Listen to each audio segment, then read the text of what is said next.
Edgardo La Sálvia confirmou que o Vasco está também na negociação. O Vasco parou de ser saco de pancada, gente.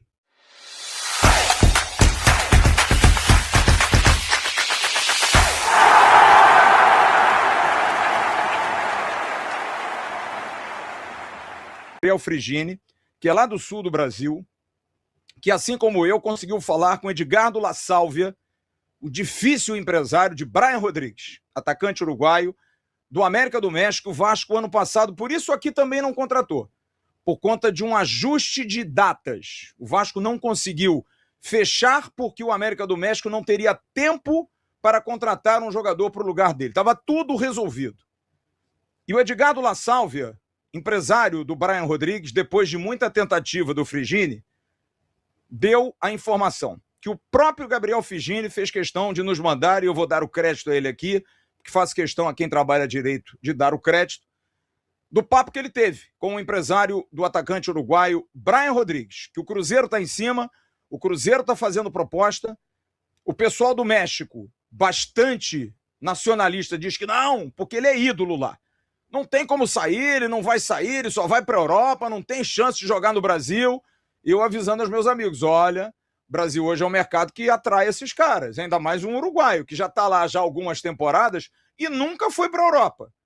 De repente o Brasil é um bom mercado. E está aí o Cruzeiro, que está com dinheiro, que contratou o PEC que se quebrou, está tentando levar o Brian Rodrigues, mas segundo o Gabriel Friggini, jornalista, Edgardo La Sálvia confirmou que o Vasco está também na negociação. Fala aí, Gabriel.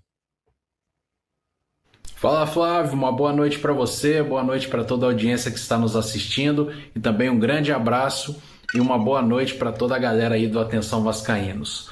Bom, falando sobre o Brian Rodrigues, né, o atacante uruguaio de 26 anos, joga no América do México, é ídolo do clube, capitão em várias partidas, um jogador que tem mercado. Na semana passada eu entrei em contato com o empresário dele, que é o Edgardo La Sálvia, e após uma semana de espera, hoje, bem cedinho pela manhã, ele me respondeu e me informou que sim, o Vasco está negociando com o Brian Rodrigues, não disse que está fechado, não disse que é embrionário, não disse que tem assinatura de papel, nada do tipo. Ele só me disse que Brian Rodrigues e Vasco da Gama estão sim negociando. Ainda confirmei com ele. Posso dar a notícia? Está confirmado? Ele falou, pode dar a notícia, está confirmado. Vasco e Brian Rodrigues estão em negociação. O valor de mercado do jogador é em torno de 8 milhões de euros, mas a informação que eu tenho é que o América do México é em torno de 10 milhões, 9 a 10 milhões de euros para liberar o jogador. Mas tudo isso é negociado, né? Tudo isso é negociação.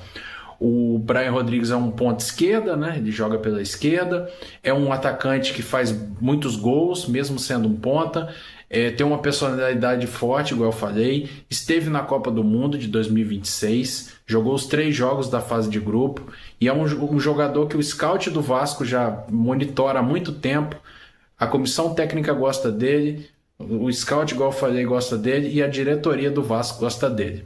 Enfim, essas são as notícias que eu tenho por enquanto, até deixei lá no meu X, que Vasco e Brian Rodrigues estão negociando. Se vai fechar ou não, só o tempo e as negociações dirão. Beleza, Flávio? Um abraço para você, prazer falar com todos vocês e atenção vascaínos. Valeu, Gabriel. Figuraça, gente muito Obrigado. boa e que traz essa informação do Brian Rodrigues.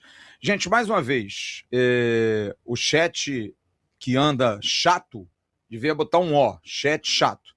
Eu não vou... ele já foi pro Cruzeiro. Esquece. Gente, a minha notícia é essa. Tá aí, ó. Fui eu que falei. O Edgardo La Sálvia também falou comigo, o empresário, nos disse isso hoje de manhã, que o Vasco está em negociação. Se ele vai pro Cruzeiro, ok. Teve um dia inteiro de negociação. Mas que o Vasco tem interesse, tem. E é um jogador, sim. Eu vi um rapaz escrevendo aqui, essa é a grande contratação? Bom, eu não sei o que você considera contratação ruim. O Brian Rodrigues é um jogadoraço de futebol. É um atacante de grande nível, Copa do Mundo, seleção uruguaia, jogador que já foi cogitado para grandes clubes brasileiros, mas como o torcedor do Vasco anda amargurado com tudo, para o Vasco não serve. Talvez para o Cruzeiro vá servir. Então, o Brian Rodrigues é um jogador que o Vasco tem interesse. Se vai fechar, é uma outra situação.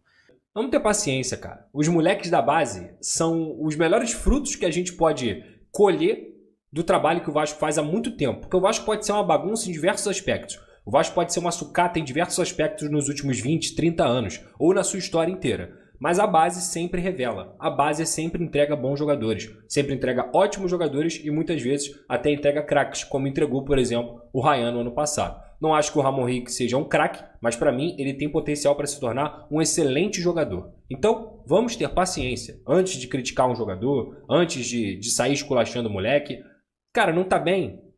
Volta pro banco e fica muito claro que o Pedro Emanuel é um treinador que vai mexer quando tiver que mexer. É um treinador que quando precisar fazer as modificações, ele vai modificar. Então, muita calma nessa hora. É a hora da torcida, inclusive, abraçar o moleque e falar assim, porra, vambora, irmão. Vambora. Porque uma coisa é o moleque da base ou qualquer outro jogador que, infelizmente, não se dedica como tem que se dedicar. Outra coisa é quando o cara vai mal, mas ele se dedica. E hoje o Ramon Henrique, infelizmente, foi mal, mas ele se dedica. Ele não deixa de se dedicar. Então, esse meio com 3 volantes, vamos colocar assim, que é o Jair como primeiro volante, o Tietê e o Ramon Henrique, o Jair estava na construção, estava na saída de bola. O Tietê e o Ramon Henrique não têm capacidade de finalização. Não é uma característica, nem de um, nem de outro. Então o Fluminense hoje dava espaço quando o Vasco construía. O problema é que não tinha ninguém para queimar. Não tinha ninguém para chutar. Enquanto o Fluminense tem um Savarino da vida, tem um Hércules, tem um Martinelli, tem um Lúcio, que está mal, está muito mal, e em jogo grande principalmente vai abaixo do esperado. Mas tem jogadores que chamam essa característica do chute. E por isso que o Fluminense levou mais perigo do que o Vasco no primeiro tempo. Não é porque o Fluminense jogou muito mais do que o Vasco. Isso não aconteceu. É porque o Fluminense tem jogadores com a característica do chute. E o Vasco não tem. Não tem. O Adson não é um cara que finaliza. O Andrés Gomes hoje, como também explicado pelo Pedro Emanuel, fez um jogo muito abaixo do que se espera. Do jogador desequilibrante que ele é. O principal jogador do Vasco no setor ofensivo. O Vasco estava sem o Thiago Mendes hoje, que é outro jogador também que tem a característica do chute, que sabe chutar de fora da área, que gosta de arriscar. Então você perde mais um jogador também que poderia ajudar nesse quesito. E o David foi nulo, como a gente já explicou aqui. Então o primeiro tempo, se eu fosse resumir, ele tem muito mais a ver com o Vasco ter volume, ser organizado, competiu. O Vasco parou de ser saco de pancada, gente. O saco de pancada que a gente olhava o Vasco entrando, falando assim, opa, hoje é porrada, filho. Hoje é porrada. Pelo menos organizado, esse time tem entrado em campo.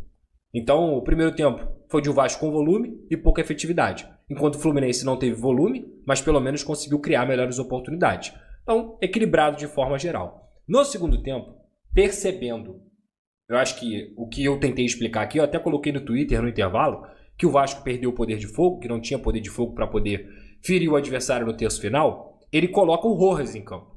Ele tira o Ramon Henrique. E eu vou repetir aqui o que eu falei. Eu faria a mesma coisa. Porque o Rojas, em teoria, é um jogador que tem finalização, que tem capacidade do chute, que tem capacidade de criar uma jogada diferente. O problema é que o Rojas entrou muito mal. Muito mal. Sim, foi um jogo que eu não esperava de forma alguma ele apresentar esse nível, cara.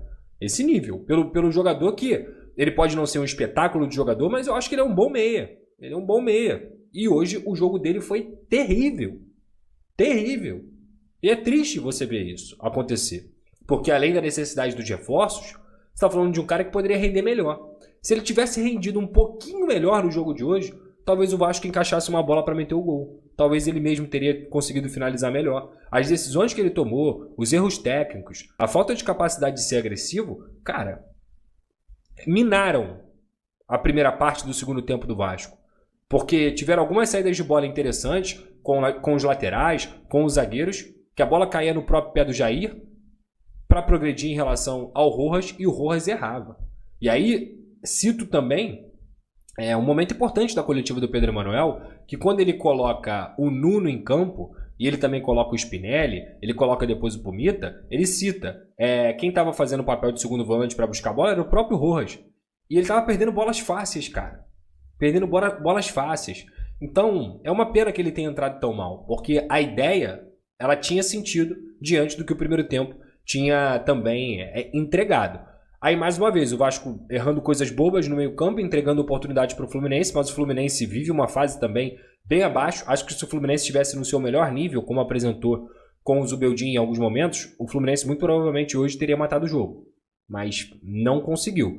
O Léo Jardim fez ótimas defesas. E aí depois entra o Barros na vaga do Jair. O Vasco perde construção e ganha destruição no sentido da marcação. Eu acho que o Barros faz um jogo ok.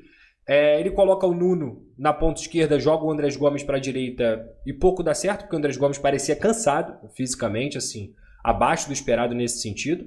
O Nuno até cria uma boa oportunidade de cruzamento, mas não tinha ninguém para também completar, para poder ajudar. O Vasco cria uma grande chance com o Paulo Henrique do lado direito, fazendo o cruzamento para o Tietchan e o Tietchan perde. E aí, mais uma vez, a falta de ter um meio-campo que pisa na área e tem qualidade para finalizar. E o Spinelli entra também para poder brigar ali com o Ignacio e com o Igor Rabelo e pouco consegue. O Vasco não consegue reter a bola no ataque. É muita dificuldade de reter a bola no ataque e isso tem a ver com a característica dos jogadores. Então, para poder resumir, um resultado de bom tamanho. Fala galera, beleza? Mais um vídeo novo pra vocês, já dá aquela moral, deixa seu like, compartilhe, já comenta aí embaixo e não esquece de se inscrever no canal pra não perder nada, hein? Porque aqui tem vídeo novo todos os dias. Galera, se aparecer a função de hypar, clica no botão por favor, que assim nosso vídeo é mais recomendado para mais vascaínos. E não esquece também de ativar o sininho de notificação. Valeu galera, forte abraço, fui!